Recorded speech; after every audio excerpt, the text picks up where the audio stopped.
اب ہمیں نہیں پتا پاکستان جو ہے وہ کتنے بجے بنا، لیکن ہمیں سیاستدانوں نے بتایا ہے کہ 5:12 پہ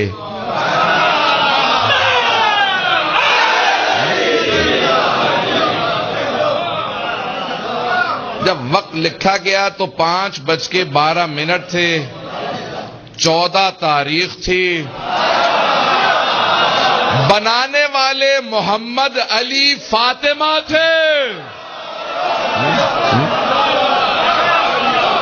صرف محمد علی نہیں تھے، توجہ ہو، صرف قائد اعظم محمد علی جناح نہیں تھے، محمد علی کے ساتھ ان کی بہن فاطمہ بھی تھی، توجہ ہو۔ تو بنانے والے محمد علی فاطمہ بنا 14 اگست کو، بنا 5:12 پہ، تو اس سے اگر کوئی کہے شیعوں کو نکال دو، اسے کہ پہلے تو اپنا دین دیکھ، تو اپنے ملک کی تعمیر کا دن دیکھ، وقت دیکھ، شخصیت دیکھ، پھر اس کے بعد فیصلہ کر تجھے رہنا ہے یا نہیں رہنا۔ شیعہ تو یہاں رہیں گے۔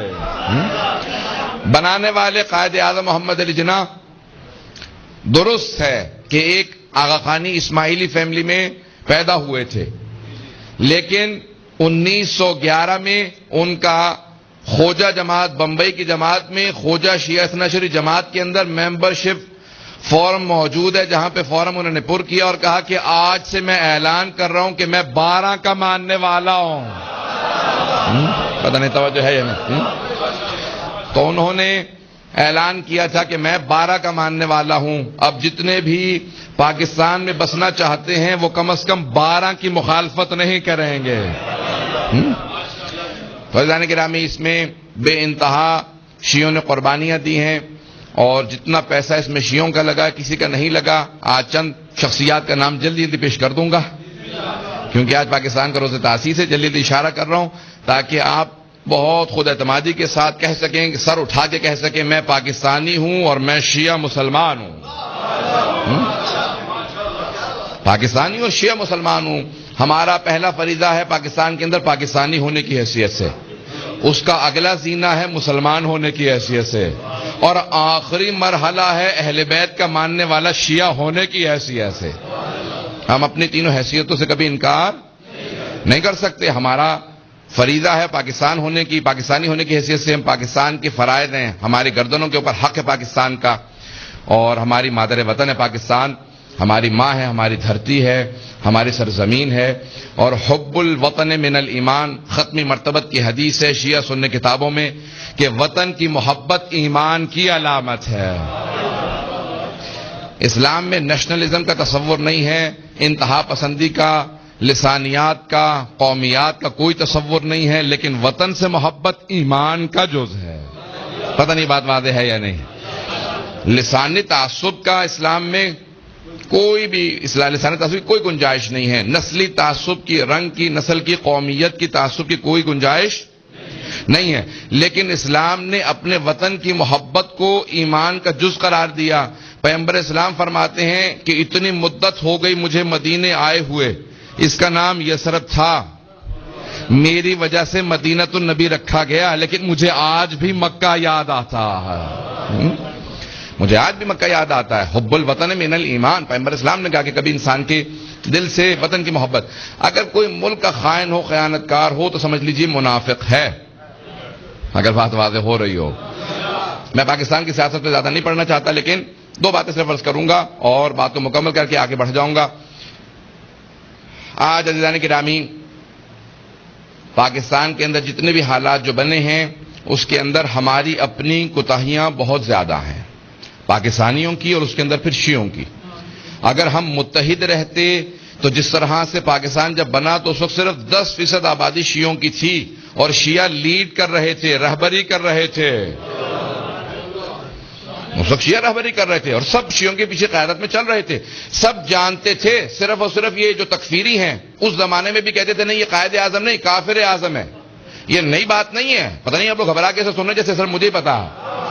اس زمانے میں بھی بعض دیوبندی حضرات، بعض تکفیری عناصر یہی اہل حدیث جو زمانے میں بہت کم تھے، اس زمانے میں بھی قائد اعظم کو کافر اعظم کہا کرتے تھے. خود اہل سنت کے علماء نے لندن میں اقرار کیا اس بات کا کہ وہ اس زمانے میں بھی کافر اعظم کہتے تھے. لیکن تمام بریلوی افراد جانتے ہوئے کہ قائد اعظم شیعہ اثنا عشری ہیں پیچھے چل رہے تھے اور کہتے تھے یہ قائد اعظم ہے. مانتے تھے کہ قائد اعظم ہے. یہ صرف شیعہ نہیں مانتے تھے، شیعوں نے قیادت کی 10% آبادی تھی، آج 20% آبادی ہے. ہماری آبادی دگنی ہوئی ہے. زیادہ تر پاکستان کے اندر پیدائشی شیعہ نہیں ہے. پتہ نہیں توجہ ہے یا نہیں ہے. زیادہ تر کنورٹیڈ ہیں، زیادہ تر وہ افراد ہیں جو شیعہ ہوئے ہیں. پاکستان کے اندر اس وقت تقریباً آدھی آبادی شیعوں کی جو ہے وہ کنورٹیڈ ہے، وہ شیعہ ہوئے ہیں، پیدائشی شیعہ نہیں ہے. 10% آبادی تھی جب پاکستان بنا شیعوں کی، آج 20% آبادی ہے. لیکن آج پاکستان میں شیعوں کا کوئی پرسان حال نہیں. کیوں؟ کیونکہ نمبر 1 قیادت کا فقدان ہے، نمبر 2 اتحاد کبے انتہا فقدان ہے پاکستان میں، شیعوں میں آپس میں اتحاد نہیں. تیسرے ہماری سب کے ساتھ وفاداریاں بٹی ہوئی ہیں، کہیں ایک جگہ ہم جمع نہیں ہیں. چند باتیں تلخ ہیں سنیں گے لیکن یہ میں کہہ کے گزروں گا کہ پاکستان کے اندر سے جو ہمارے حالات ہیں وہ ہماری اپنی وجہ سے ہیں. اگر ہم لوگ متحد رہتے تو آج بھی تمام کی تمام اقوام عالم ہمارے ماتحت اسی پرچم حضرت عباس کے تحت. قائد اعظم کھل کے شیعہ تھے، کہیں انہوں نے نہیں کہا کہ میں شیعہ نہیں ہوں. ان کا جنازہ پہلے گھر کے اندر مولانا انیس الحسن صاحب نے پڑھایا، ابن سنجاتی صاحب نے جنازہ غسل و کفن کیا، تمام شیعہ علماء نے. ان کی بہن نے کہا کہ نہیں، اہل سنت جنازہ پڑھنا چاہتے ہیں، پڑھنے دو، ہم روکیں گے نہیں. عزیزان گرامی، ہمارا تو کلیجہ اتنا وسیع ہے کہ اگر اہل سنت ہمارے جنازے میں آتے ہیں ہم روکتے نہیں ہیں. پتہ نہیں توجہ ہے یا نہیں. ہم نہیں روکتے. اگر آتے ہو آ جاؤ.